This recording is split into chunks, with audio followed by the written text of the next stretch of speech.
The psalmist put it this way in Psalm 27. It's one of my favorite verses, verse 13 and 14. He says, I would have despaired unless I believed that I would see the hand of the Lord in the land of the living. Did you see that expectation there? He says, I would have despaired.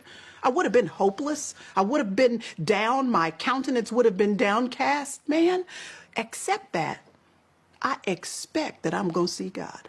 I expect that I'm going to hear God. So I can wait patiently on him because I have an anticipation, an expectation that God is going to come through on my behalf.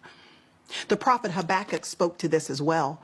If you look at his little book that is named after him in the Old Testament, you'll see that the entire first chapter of Habakkuk is Habakkuk calling out to God, mostly him calling out to God and saying, Lord, how long are you going to let this go on?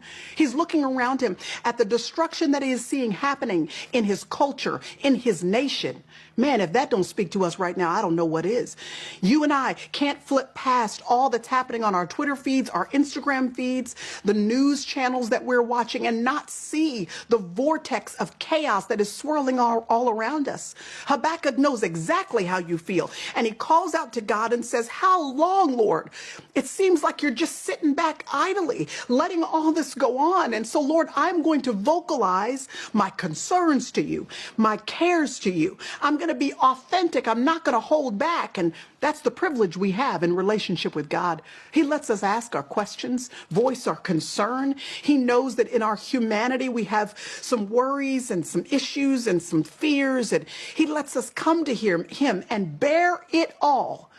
But after Habakkuk bears it all, chapter 2, he says, now I'm going to climb up on the watchtower and I'm going to wait to see what it is that my king is going to say to me, how God is going to respond to me. Do you see that?